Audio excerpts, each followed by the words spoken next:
Hello बच्चों, आइए इस प्रश्न को पढ़ते हैं। यदि ए सदिश बराबर है आई कैप धन 2 जे कैप धन 3 के कैप की, पूछा जा रहा है इसकी दिशा में एकांक सदिश है। पहला ऑप्शन है आई कैप धन 2 जे कैप धन 3 के कैप भागे वर्गमूल में 14। दूसरा ऑप्शन है आई कैप धन 2 जे कैप धन 3 के कैप भागे 6। तीसरा ऑप्शन है आई कैप धन 2 जे कैप धन 3 के कैप भागे 14। और चौथा ऑप्शन है आई कैप धन 2 जे कैप धन 3 के कैप भागे वर्गमूल में 6। आइए इस प्रश्न की मुख्य अवधारणा की चर्चा करें। मुख्य अवधारणा, देखिए किसी भी सदिश को हम जब लिखते हैं तो उसमें दो बातें होती हैं। पहला तो उसका संख्यात्मक मान, दूसरा उसकी दिशा। मान लीजिए कि एक सदिश है ए सदिश, तो ए सदिश को हम कुछ इस तरीके से दर्शा देते हैं। तो जो इसकी लंबाई होती है वो होता है इसका संख्यात्मक मान। जो लंबाई है यहाँ पे उसको कुछ इस तरीके से प्रदर्शित किया जाता है। और जो ए सदिश की दिशा है जो कि इस दिशा में है, अगर हम केवल दिशा लिखना चाहें तो उसकी लंबाई 1 के बराबर होती है। उसकी लंबाई 1 होती है। उसको यहाँ पे हम लिख देते हैं ए कैप से। तो यहाँ पे जो ए सदिश है उसका मान लिखा जाएगा ए सदिश बराबर उसका संख्यात्मक मान गुणे उसकी दिशा अर्थात ए कैप।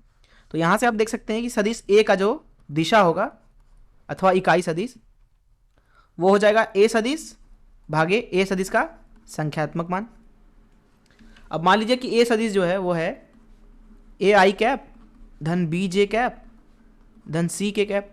इस अवस्था में जो इसका संख्यात्मक मान होगा उसको लिखा जाएगा वर्गमूल के अंदर ए का वर्ग धन बी का वर्ग धन सी का वर्ग। इसलिए बोलेंगे कि जो ए कैप होगा अर्थात ए सदिश की जो इकाई सदिश है अथवा ए सदिश की दिशा में इकाई सदिश, उसका मान लिखा जाएगा यहाँ पे ए सदिश भागे ए सदिश का संख्यात्मक मान, जो कि हो जाएगा ए आई कैप धन बी जे कैप धन सी के कैप भागे वर्गमूल के अंदर ए का वर्ग धन बी का वर्ग धन सी का वर्ग।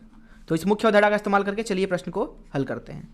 यहाँ पर इस प्रश्न में बोला जा रहा है हमसे कि आपको एक सदिश दिया गया है ए सदिश का मान दिया गया है 1 2 3 1 2 3 आई कैप धन जे कैप धन के कैप।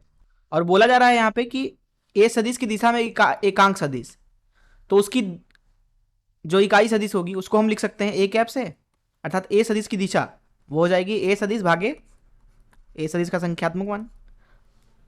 और ए सदिश की दिशा में जो इकाई सदिश है वो ए कैप के ही तो बराबर लिखेंगे ए सदिश भागे संख्यात्मक मान ए का। इसको लिखा जाएगा मुख्य उदाहरण से देखें अगर तो आई कैप धन 2 जे कैप धन 3 के कैप भागे वर्गमूल में 1 का वर्ग धन 2 का वर्ग धन 3 का वर्ग। तो यहाँ पे आपको ए कैप मिलेगा अर्थात ए सदिश की दिशा में इकाई सदिश आई कैप धन 2 जे कैप धन 3 के कैप भागे वर्गमूल के अंदर 9 4 13 14। आइए देखते हैं कौन सा ऑप्शन सही है। जैसा कि यहाँ पे आप देख सकते हैं कि पहला ही ऑप्शन सही है।